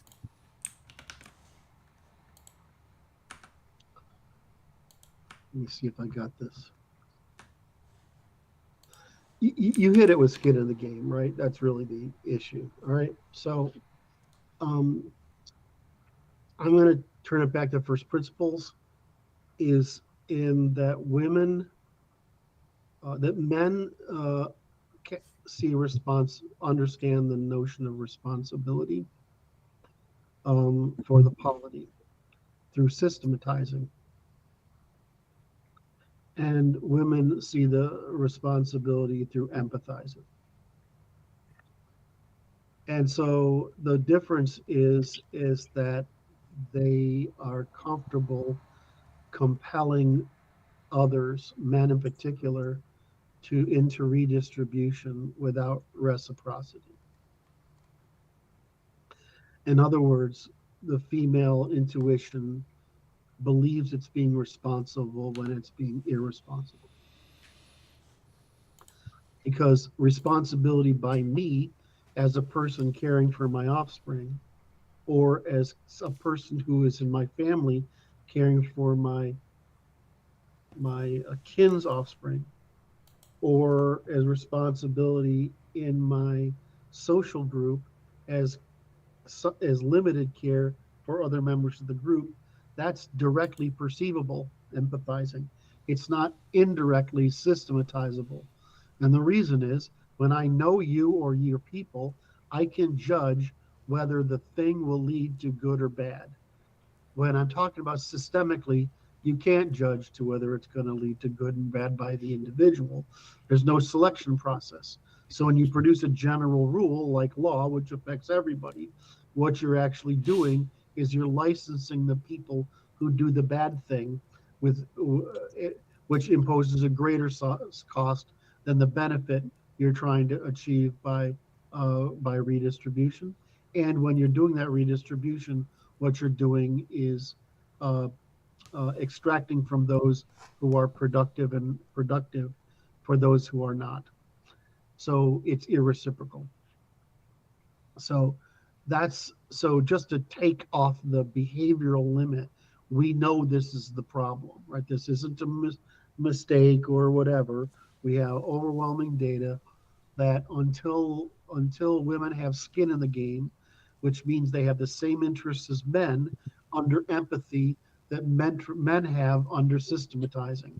And that means they need to have like 3 or 4 kids and more before they start making rational decisions about resource allocation without creating negative externalities.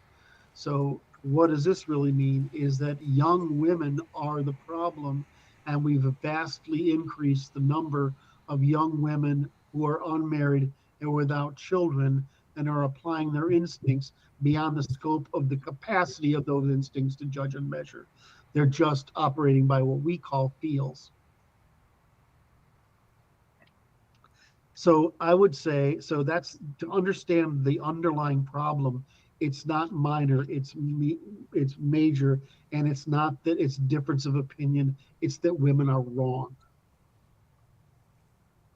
So how do you get, women who do not yet have achieved responsibility for a commons are, there's makes enough children and a family, they are a problem.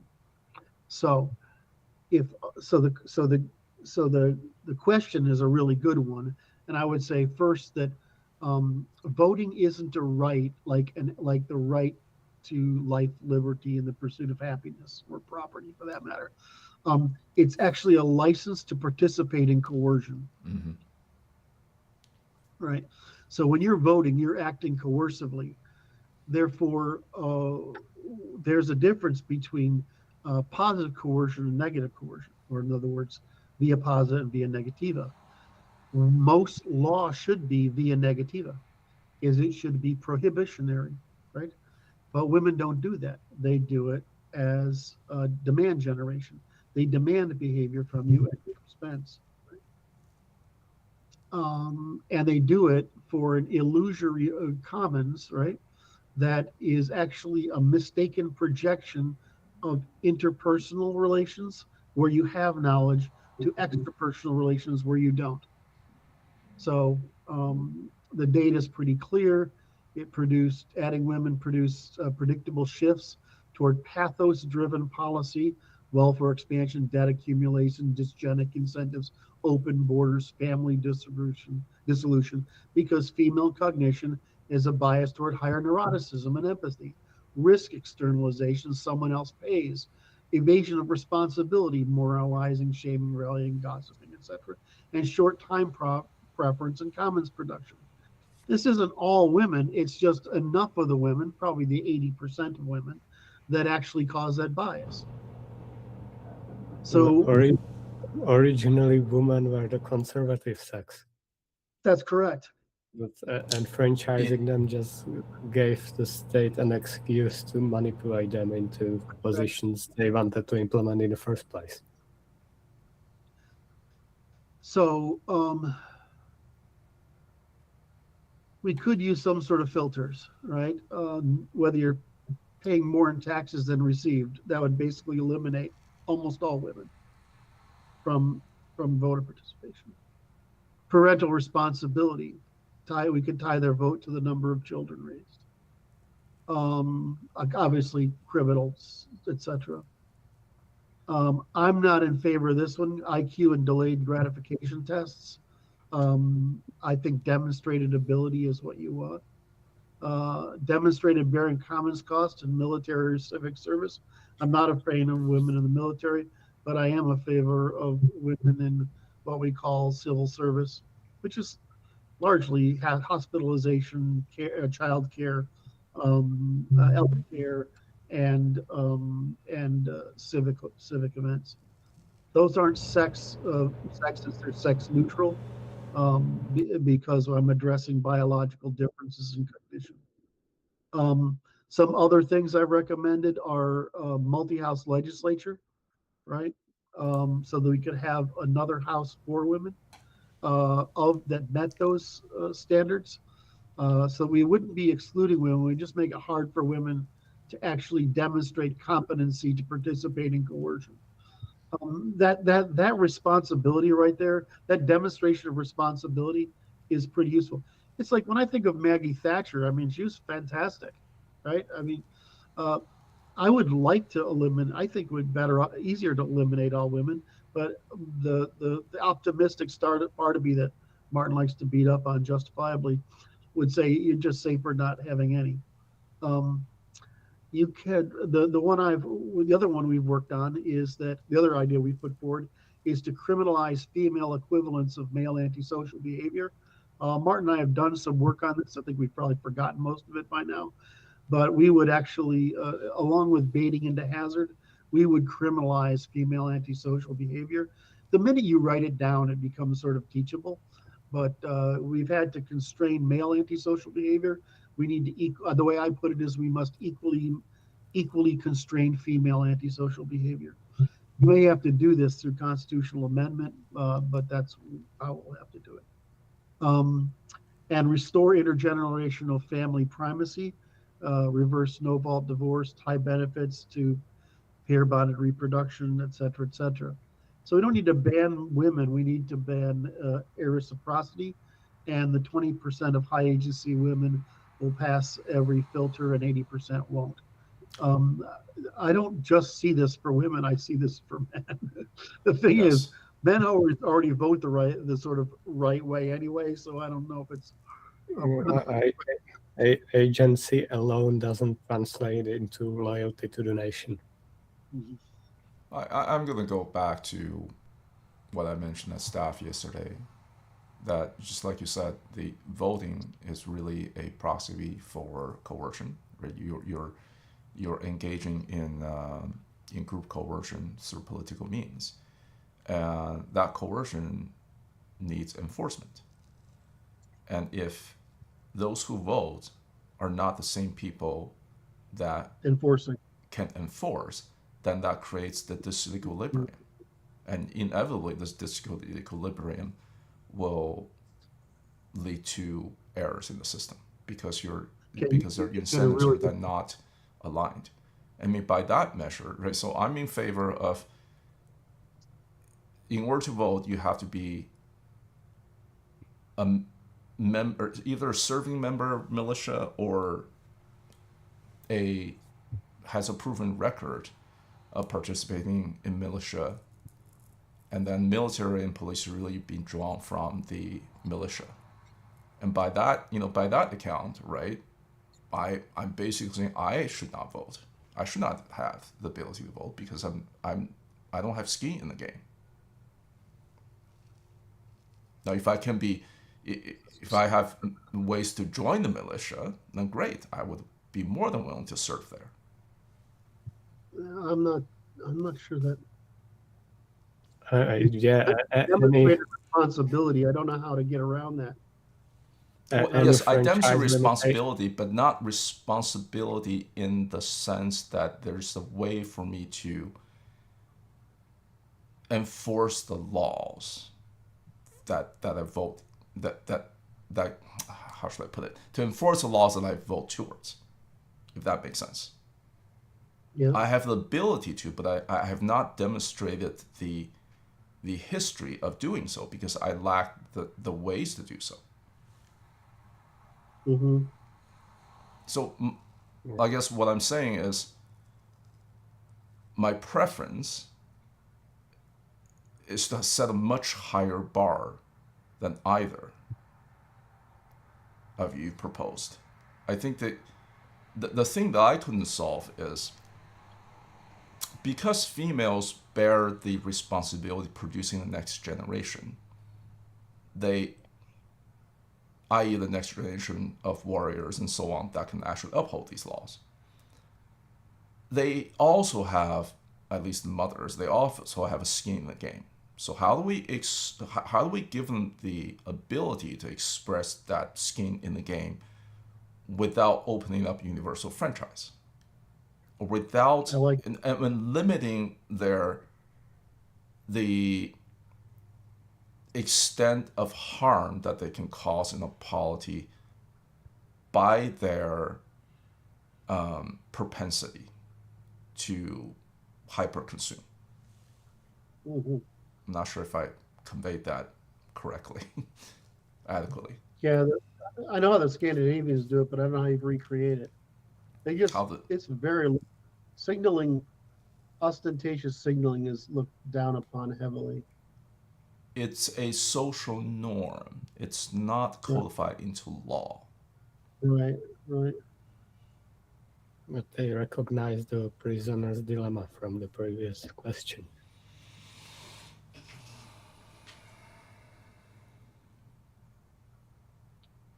All right, so I just want to follow up that if you go to Twitter and you look for Mike, you can write. I'll post that. Just for the audience, most of what Curt read or Curt said in the last 20 minutes or 15 minutes or so when we're answering this question came from that Twitter tweet. I will insert the link into the video description. It's called Sex Differences in the Franchise, Testable Institutional Failure Rather Than Sexism. Right, it's basically how would you actually make this so we are testing the capacity to bear responsibility rather than to evade it and push the burden upon others, thus creating irreciprocity. So that's all. All right, ready? Are we doing the next one? Or are we done? Can we do one more? I would like to skip number 7 and go to number 8, which is actually similar to the question that we just had. All right, so I'm just gonna read it out. Question 8 from Suki. Please consider the following thought experiment to help the audience and I better understand feminine cognition, especially at scale. Assume that in the year 2028, 2 events occur. 1. All human males have been eradicated. 2. They, meaning women, master and can maintain the infrastructure for healthy sexual reproduction using artificial genetic recombination of exclusively more females. Given feminine cognitive bias and ternary logic, is a societal equilibrium possible? If so, what allows or would allow an equilibrium to exist, and how does the nature of status incentives, future history, the economy, governance, and social organization, institutions, norms, and distribution of the application of the 3 methods of coercion, conflict, and warfare, and especially geopolitics change? In essence, what kind of equilibrium would emerge, and a comprehensive account of the dynamics of such equilibrium?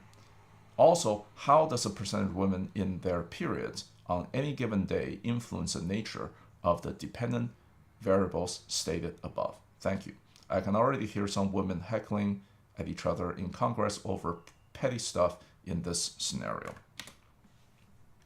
What a fascinating question. You're describing the premise of the 80s Polish movie Sex Mission. The simplest answer is that anything that hasn't been time tested, especially a radical deviation like this, is almost certain to fail for uncountable, predictable, and unpredictable reasons. If I indulge regardless, I think this wouldn't persist as an equilibrium, but women that develop more masculine characteristics in mind and body would sooner or later start dominating the rest, and unlike men, wouldn't have a good reason to be particularly nice to them. Right on. This is a really hard question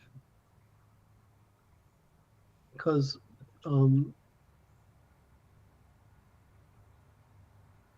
we have a cognitively feminine culture in the world, and that's Judaism. But it only excels where it can have a host to extract from, because women can only exist where there's a host can extract from. We have some records of not matriarchal but matrilineal surviving societies in East Asia, mostly because what happens is wars kill enough men that the household becomes the only politically stable organization available, and so small communities of women form in that way. So I see those as 2 ends of the spectrum. What you'll notice is if you have to have practical behavior, you will get practical behavior.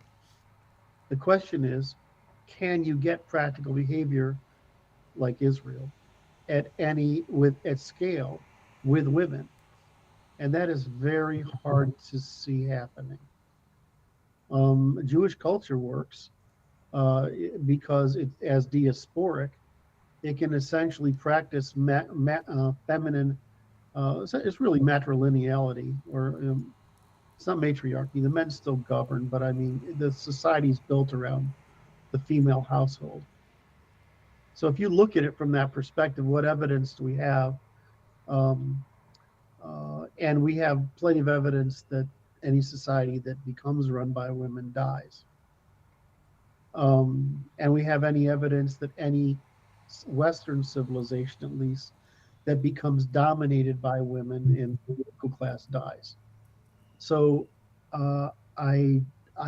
it's very hard to look at this and say, if all the men went away, you have the practical pressures that would push groups toward some sort of governing akin to what we have today. You would have to.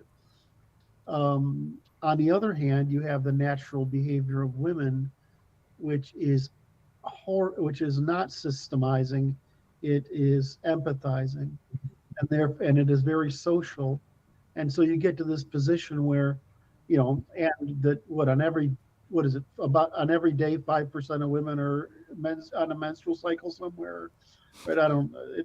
You have a volatile emotional state on top of it. So I look at this and I'm like, well, there's a great play by Aristophanes, I think it is, Greek play, that envisions this. It's I can't remember the net title of it, but it's like Assemblywoman. what? Assemblywoman. Assembly. Thank you. Martin knows everything. So it's called Assemblywomen, which goes through this, and I think that, Martin, is that a pretty accurate representation of what you'd see? It's just a fucking hen fest. So my problem is I can see small groups of women forming societies, but I can't see large groups of women forming polities or states. I can't intrinsically see that. Now, on the other hand, that's saying all women are a certain way. The truth is that 80% of men may be capable of systemic thinking and whatever. But it's true that somewhere around 10 to 15% of women are capable of doing it. So it might be that you would end up with those women, selecting for leadership. But while the rest of the women would tend to try to undermine them, would have a competition for undermining that brought them up. So I've written a long piece on this, which you can go to read on the web on my Twitter account. But the reality is that read the Assemblywomen, and that's it's very hard to see women focus on anything at scale if a lot of them are involved.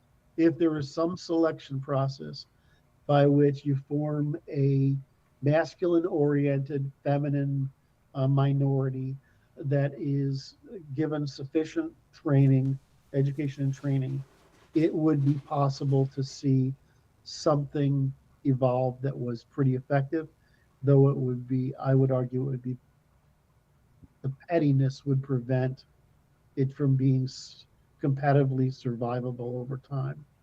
In either case, the question is what would emerge after the collapse, because there's no way they'd be able to maintain civilization as it exists. I was going to say, right? I mean, so far, women's able to thrive because hyperproductive men are there to keep nature at bay. To the point that women, especially Western white women, has been so insulated from nature's feedback, to borrow Luke's framing, that they think nature does not exist, or that scarcity or entropy isn't a default state of nature. So if we say just pull the switch like... Huh? Neither do libertarians. Oh, well, yeah, they're calling the female anyways. Otherwise, basically we're just saying they're pussies. So if you cut the switch abruptly, like in this scenario, I would predict that, I'm going to generously say in 20 years. I think in reality it's probably going to be a decade or so before mankind just devolves into, what do you call it, prehistoric conditions. And then within a century, we've gone extinct. Because I think of it this way, right? As a species, we've evolved over the course of hundreds of thousands of years to have sexual dimorphism, and each sex being really good at what they do. If you cut that, if you remove that dimorphism, you remove one side of that balance in a single year or in a single generation, the other side just simply can't adapt quickly enough. Like, how do you... if we remove all men from the world today, and let's say women has to now adapt, forced to adapt, they will need to evolve the equivalent of men to, let's give an example, right? They have to evolve equivalents of linemen working on high voltage power lines in order to maintain the civilization infrastructure. They have to evolve the equivalent of police and military in a short order of time in order to maintain order in a society. And I just don't see how that could work. So before I even get to the healthy sexual reproduction thing, like how do you run a society where the majority of women, they're incapable of systematic thought?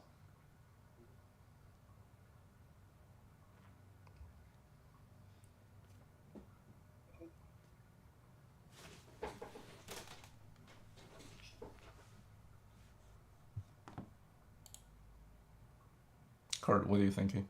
Or are you writing something? I'm trying to put down the link to this response.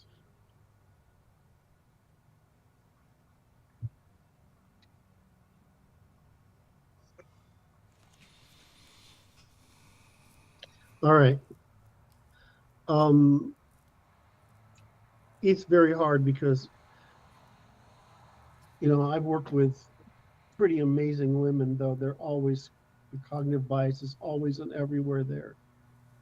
I have a problem even with women on boards. I mean,